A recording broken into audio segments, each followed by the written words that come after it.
السلام علیکم ناظرین، پروگرام فکر اقبال کے ساتھ آپ کا میزبان آصف محمود لودھی آپ کی خدمت میں حاضر ہے۔ حسب معمول ہمارے ساتھ موجود ہیں خالد محمود جوہری صاحب۔ السلام علیکم۔ السلام۔ اچھا خالد محمود جوہری صاحب، آپ نے بہت خوبصورت انداز میں پروگرام کے پہلے حصے میں شکوہ پر علامہ محمد اقبال کی فکر کا آپ نے موازنہ کیا، تبصرہ کیا۔ اب ہم آپ سے جاننا چاہیں گے علامہ اقبال نے نظم جواب شکوہ لکھی، اس کا پس منظر کیا تھا؟ اعوذ باللہ من الشیطان الرجیم، بسم اللہ الرحمن الرحیم۔ شکریہ لودھی صاحب۔ حضرت اقبال نے جب 1911 میں اپنی شورائے آفاق نظم شکوہ انجمن حمایت اسلام کی جلسہ میں پڑھی تو اس نظم پر مختلف قسم کا رد عمل آیا۔ اس کے جواب میں بھی مختلف قسم کی نظمیں لکھی گئیں۔ کچھ کم فہم مذہبی رہنماؤں نے بھی مساجد میں اپنے وعظ کے دوران اقبال کی اس نظم کو ہدف تنقید بنایا، مگر عوام نے اس چیز کو مسترد کر دیا۔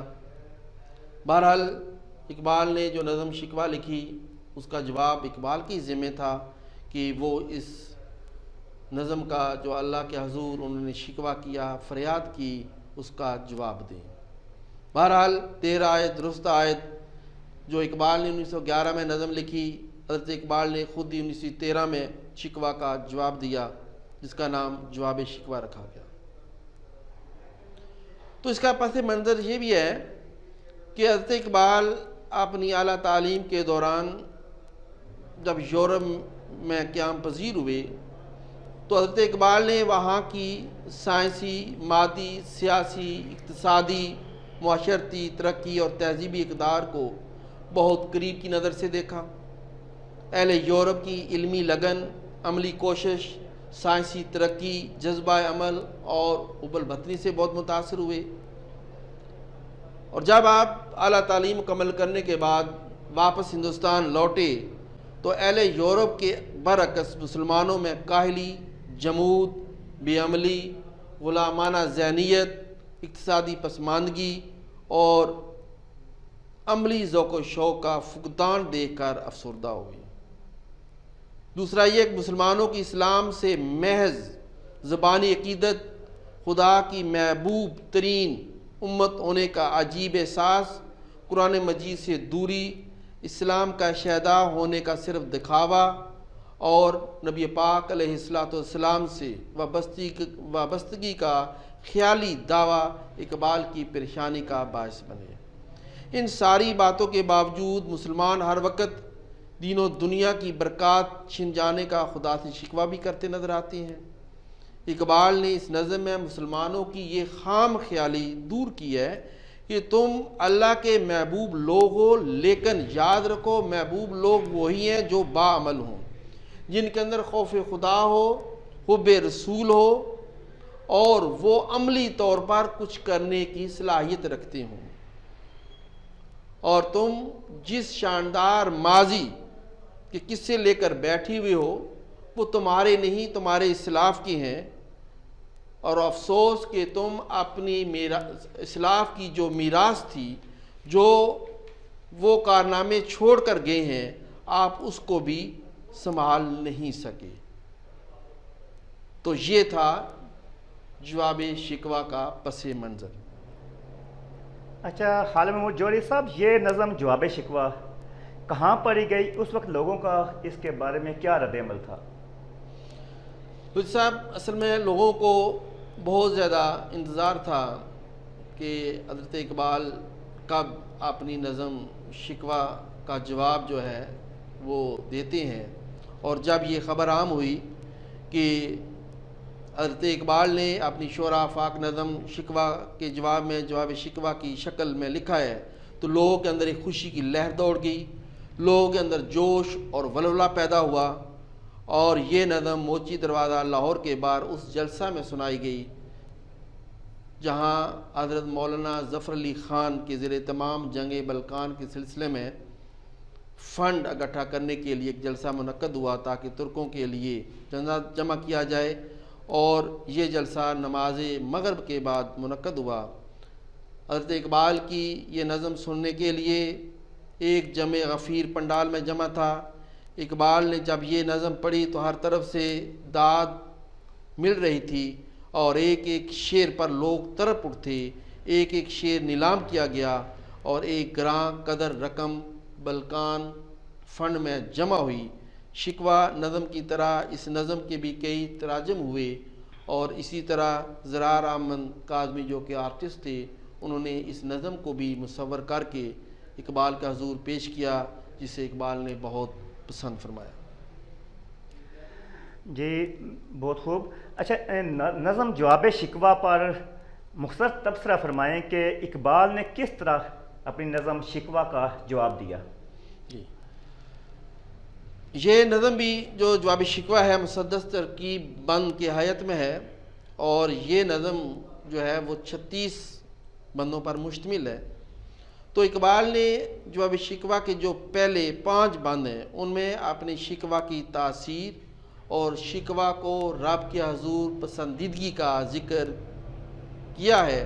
فرماتے ہیں، دل سے جو بات نکلتی ہے اثر رکھتی ہے، پر نہیں طاقت پرواز مگر رکھتی ہے۔ پہلے بند میں اقبال بتاتے ہیں، میں نے جو اللہ کے حضور فریاد کی ہے، جو نالہ کیا ہے، جو گریہ و زاری کی ہے، وہ اس قدر پر اثر ہے کہ آسمان پر بھی اس کی بازگشت سنائے گی۔ اس قدر شوق کہ اللہ سے بھی برہم ہے، تھا جو مسجود ملائک یہ وہی آدم ہے۔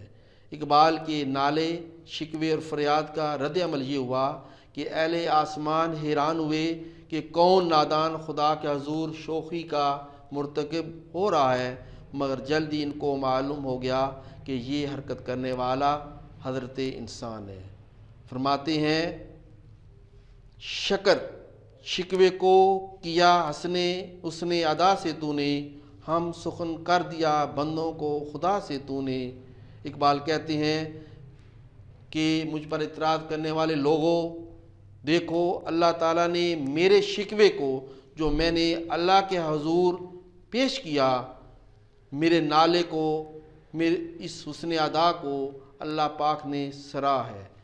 اقبال اپنی نظم جواب شکوہ کے 6 بند میں کہتے ہیں کہ مجھے شکوہ کا جواب دیا گیا ہے اللہ تعالیٰ کی طرف سے، ہم تو مائل بے کرم ہیں، کوئی سائل ہی نہیں۔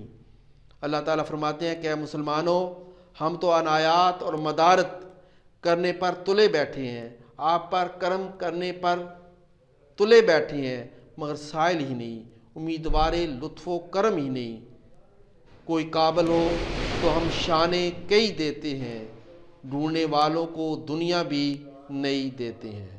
پھر اقبال آگے بڑھتے ہوئے جواب شکوہ کے بند 7ویں سے 17ویں بند میں مسلمانوں کی حالت زبوں کے حقیقی اسباب کو بے نقاب کرتے ہیں، اور یہ فرماتے ہیں کہ مسلمان جو ہیں وہ مذہب سے بے اعتنائی اور بے رخی برت رہے ہیں، فرائض کی ادائیگی میں دلچسپی نہیں لے رہے۔ کس قدر تم پہ گراں صبح کی بیداری ہے، ہم سے کب پیار ہے، ہاں نیند تمہیں پیاری ہے۔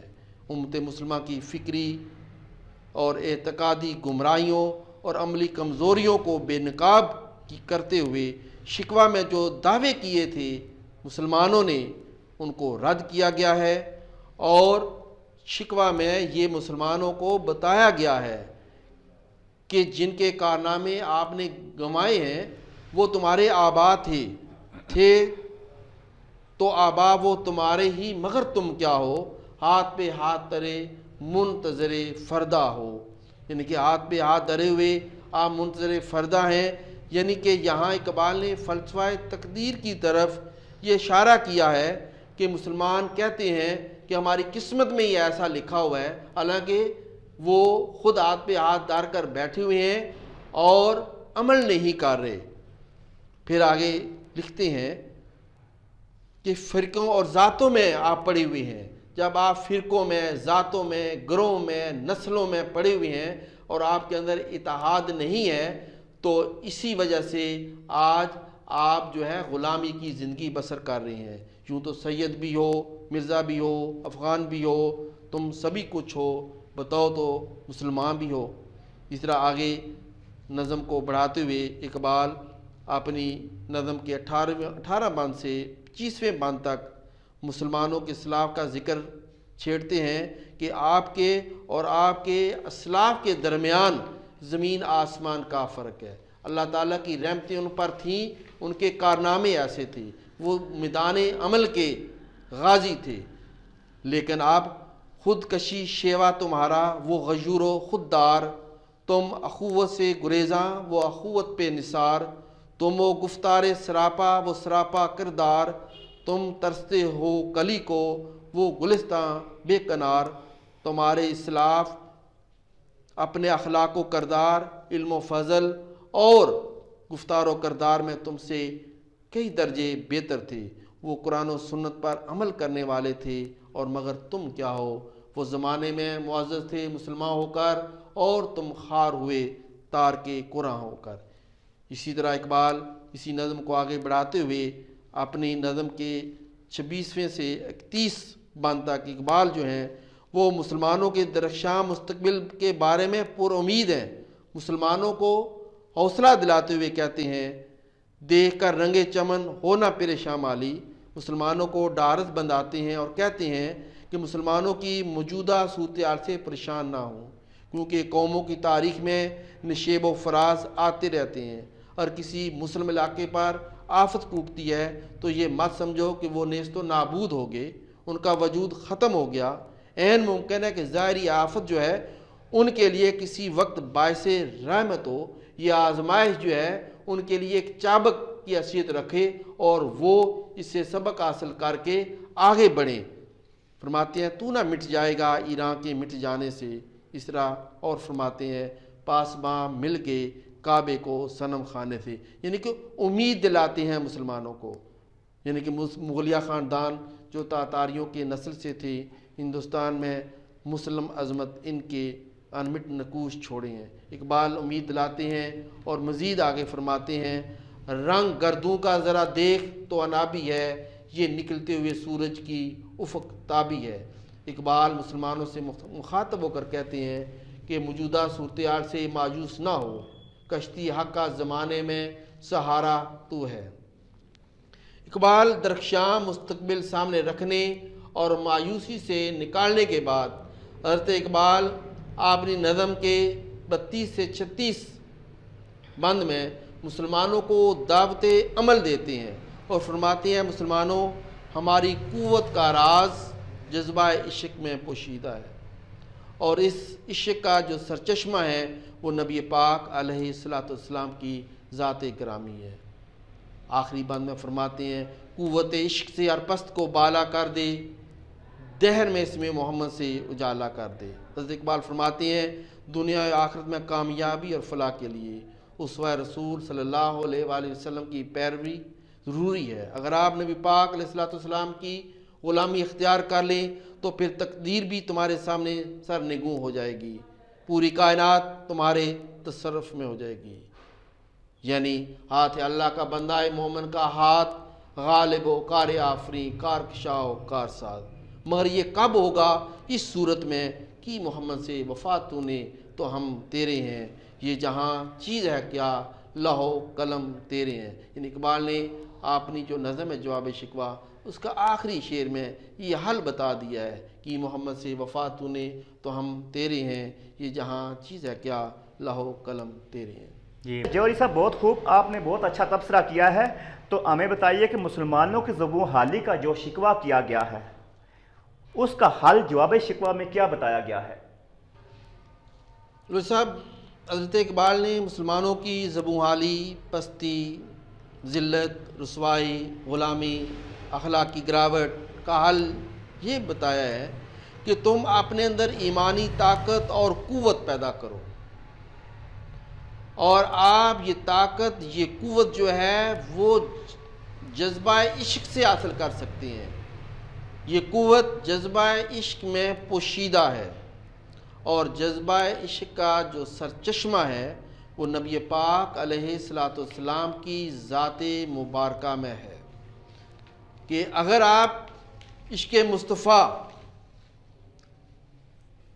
اپنے اندر کر لیتے ہو تو پھر آپ اپنا کھویا ہوا وقار بحال کر سکتے ہو، عشق رسول صلی اللہ علیہ وآلہ وسلم ہی وہ طاقت ہے جسے حاصل کر کے تم بحر ظلمات میں گھوڑے دوڑا سکتے ہو، جس سے سمندر پایاب ہو سکتے ہیں، ایک ہی ٹھوکر سے صحرا اور دریا دو نیم ہو سکتے ہیں، تمہاری ہیبت سے پہاڑ سمٹ کر رائی ہو سکتے ہیں، تقدیر بھی تمہارے سامنے سر نگوں ہو سکتی ہے، اور عشق رسول کی وجہ سے خدا بھی تم سے یہ پوچھے گا بتا تیری رضا کیا ہے۔ لیکن ان تمام چیزوں کے لیے اقبال نے شرط یہ رکھی ہے کہ محمد سے وفا تو نے تو ہم تیرے ہیں، یہ جہاں چیز ہے کیا لہو قلم تیرے ہیں۔ یعنی کہ جب آپ محمد عربی سے وفا کر لو گے، آپ اپنے آپ کو رسول اللہ صلی اللہ علیہ وآلہ وسلم کے طریقے میں ڈالو گے، تو پھر یاد رکھو ہاتھ ہے اللہ کا، بندہ ہے مومن کا ہاتھ، غالب و کار آفری کار کشاؤ کار ساز۔ جی بہت خوب جوہری صاحب، اقبال نے جس طرح نظم شکوہ میں مسلمانوں کے حالات بتائے ہیں، آج بھی کچھ اسی طرح کے حالات ہیں، تو آج کے مسلمانوں کو نظم جواب شکوہ کی روشنی میں کیا پیغام دیا گیا ہے؟ علامہ اقبال کا آپ سارا بھی کلام پڑھیں تو مسلمانوں کی زبوں حالی کا، دین اور دنیا میں کامیابی کا حل وہ ایک ہی بتاتے ہیں، وہ ہے نبی پاک علیہ الصلوۃ والسلام سے وفا کرنا۔ حضرت اقبال نے مسلمانوں کے زوال اور پستی کا سبب صرف اور صرف پیغام محمد صلی اللہ علیہ وآلہ وسلم سے دوری اختیار کرنے کا قرار دیا۔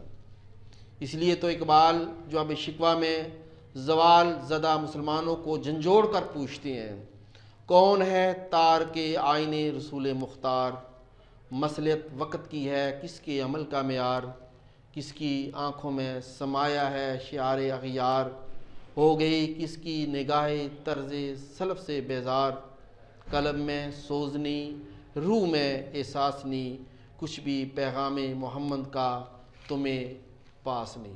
اقبال اللہ تعالیٰ کا حضور دعا گو ہیں کہ ملت کے بھٹکے ہوئے آہو کو پھر سے سوئے حرم لے چل، دنیا اور آخرت کی یقینی کامیابی اور سرخ روئی کا راز جو ہے وہ عشق مصطفیٰ اور اسوہ رسول صلی اللہ علیہ وآلہ وسلم میں ہے۔ فرماتے ہیں وہ دانائے سبل ختم رسول مولائے کل، جس نے غبار راہ کو بخشا فروغ وادی سینہ۔ جی بہت خوب، اس کے ساتھ ہی اگلے پروگرام تک ہمیں اجازت دیجیے، اللہ حافظ۔